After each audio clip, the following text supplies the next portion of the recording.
नमस्कार। आज हम उपयोगितावादी विचारकों के अंतर्गत सबसे पहले जेरेमी बेंथम का अध्ययन करेंगे।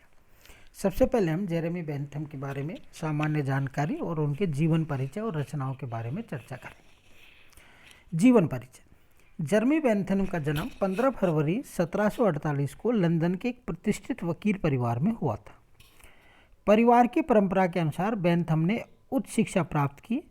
15 वर्ष की अल्पायु में ही सन 1763 ईस्वी में उसने स्नातक की उपाधि प्राप्त कर ली और तत्पश्चात लिंक्स-इन में कानून का अध्ययन करने के लिए प्रवेश लिया। बैरिस्ट्री या वकालत पास करने के उपरांत उसने सन 1772 में वकालत शुरू कर दी। परीक्षाओं में आश्चर्यजनक सफलता प्राप्त करने पर भी उसने नौकरी करना स्वीकार नहीं किया।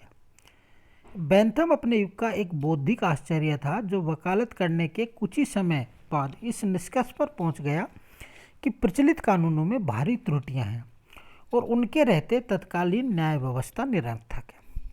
सन 1776 में प्रकाशित अपनी पुस्तक फ्रेगमेंट्स ऑन गवर्नमेंट ने, जिसने ब्लैक स्टोन की इंग्लिश कानूनों की टीकाओं में प्रतिपादित सिद्धांतों की धज्जियां उड़ाई गई थी, तत्कालीन कानूनी क्षेत्र में हलचल मचा दी। विधि शास्त्र के इस प्रकांड पंडित ने विधि सुधार के महत्वपूर्ण आंदोलन का संचालन किया, जिसमें उसे सफलता भी मिली। वह एक ऐसा सुधारवादी सिद्ध हुआ जिसने इंग्लैंड के सामाजिक, आर्थिक एवं राजनीतिक क्षेत्र को अत्यधिक प्रभावित किया। उसकी रुचि आरंभ से ही सामाजिक समस्याओं के हल खोजने में रही थी, अतः वह एक श्रेष्ठ समाज सुधारक बन गया। उसने अपने विचारों को नियमित रूप से लेखबद्ध किया। उसका लगभग संपूर्ण जीवन ही ग्रंथ रचना, संसार भर से पत्र व्यवहार तथा कानूनी सुधार के लिए सामग्री के एकत्रीकरण में व्यक्त हो गया। मेरी पीकैमे के अनुसार सन 1770 से 1832 तक, अर्थात अपने मृत्यु पर्यंत वह प्रतिदिन लगभग 15 बड़े प्रश्न लिखता रहा। अनुमानतः उसने अपने जीवन काल में 1 लाख से भी अधिक प्रश्न लिखे। उसके लेखों की पांडुलिपियाँ, जो 148 बक्सों में बंद हैं, आज भी लंदन की विश्वविद्यालय और ब्रिटिश म्यूजियम में सुरक्षित है। बेंथम ने यूरोप का भ्रमण तथा फ्रांस के उपयोगितावादियों से प्रभावित होकर अपने विचारों में सुधार किया। जातीय और वर्गीय विभेदों में अविश्वास रखने वाले इस विद्वान ने England, France, Bharat, Mexico, Italy आदि के लिए एक विधि संहिता, लीगल कोड निर्माण करने अथवा संकलित करने का प्रयास किया। बेंथम के विचारों का सर्वप्रथम सम्मान किया गया और प्रत्येक क्षेत्र में उसे समर्थन तथा सहयोग प्राप्त हुआ। सन 1792 में फ्रांस की राष्ट्रीय संसद ने उसे फ्रांसीसी नागरिक की उपाधि से विभूषित किया।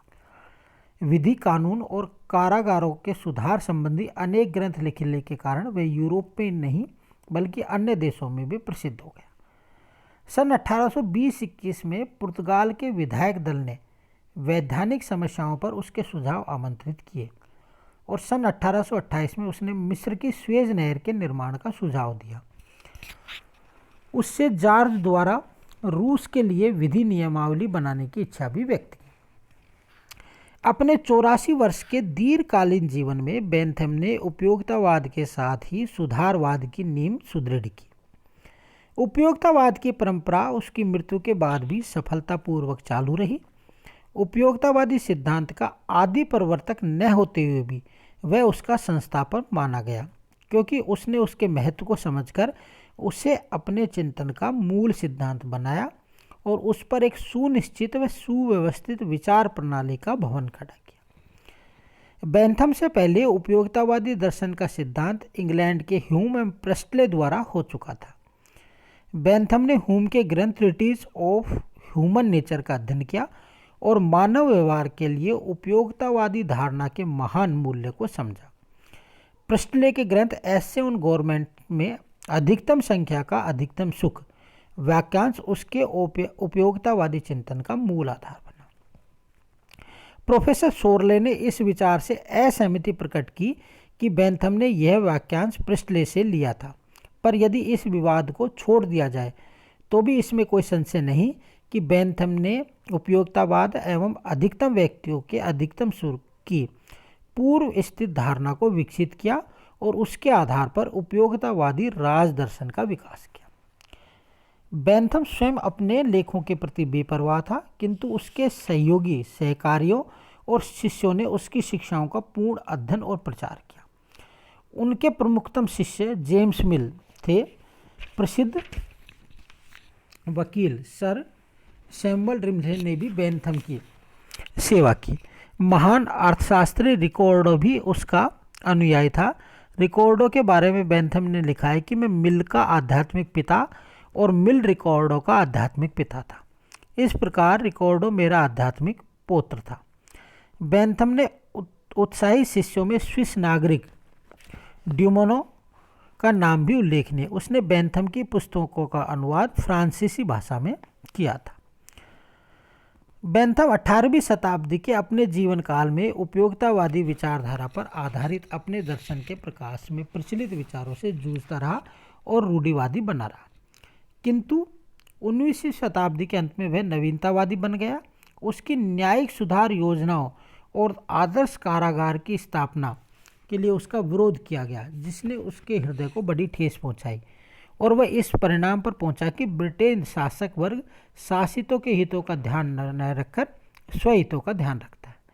बेंथम और जेम्स मिल के सहयोग से दार्शनिक नवीनतावादी नामक एक नवीन संगठन का उदय हुआ, जिसके माध्यम से बेंथम ने सुधारों को, जिनका वह प्रचार कर रहा था, क्रियान्वित रूप देने का प्रयत्न किया।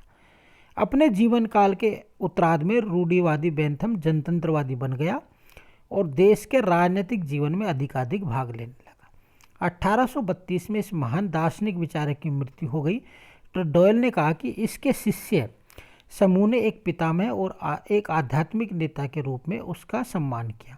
उसकी एक देवता के रूप में प्रतिष्ठा की गई। जेरेमी बेंथम की कुछ रचनाएं। बेंथम एक महान लेखक था। उसने सबसे पहले सामाजिक या समसामयिक पत्र पत्रिकाओं यथा लंदन रिव्यू, वेस्टमिंस्टर रिव्यू आदि में निबंध लिखे, जिनसे उसका अभ्यास बढ़ा और उसे ख्याति प्राप्त हुई। लगभग उसकी संपूर्ण रचनाएं प्रकाशित हो गई। उसके मूल ग्रंथों के प्रचार के साथ ही उसकी विभिन्न भाषाओं में अनुवाद भी हुआ और बहुत सी प्रकाशनीय सामग्री उसकी मृत्यु के बाद भी प्राप्त हुई। लंदन के यूनिवर्सिटी कॉलेज में उसकी बहुत सी मंजुनाएं उसकी पांडुलिपियों से भरी हुई सुरक्षित हैं, जिनमें से अनेक अभी तक प्रकाशित भी नहीं हो पाई हैं। ब्रिटिश संग्रहालय में उसके अप्रकाशित ग्रंथ और पांडुलिपियां सुरक्षित है। उसके ग्रंथ विधि, अर्थशास्त्र, शिक्षाशास्त्र, धर्म, बैंक प्रशासन, जनगणना, समायोजन, आंतरिक प्रशासन आदि विषयों पर हैं। उसके कुछ प्रमुख ग्रंथ हैं: fragment of government, the defence of usury, introduction on the principle of moral and legislation, discourses on the penal और legislation, A theory of punishment and reward, treatise on judicial evidence, papers upon confidence and public instruction, the book of Phalians आदि। इनमें an introduction to the principle of moral and legislation Bentham की सर्वोत्तम कृति मानी जाती है। Bentham ने अपनी कृतियों में कानून, संप्रभुता, न्यायिक प्रक्रिया, दंड, अधिकार, संसदीय शासक आदि पर उपयोगितावाद पर आधारित विभिन्न रोचक सुझाव प्रस्तुत किए। वेपर कहते हैं कि बेंथम की कृतियां महत्वपूर्ण, सरल तथा मनोरंजक हैं। उनकी लेखनी में लालायित और प्रभाव है। आवश्यकता अनुसार विस्तार, प्रियता तथा व्याख्या के आधिक्य ने उसकी अंतिम रचनाओं को नग्न तथा मूल्यहीन बना दिया था। वैज्ञानिक औचित्य की दृष्टि से उसके विकास को आवश्यक समझा, जिसे वह नवीन शब्द की संज्ञा देता है।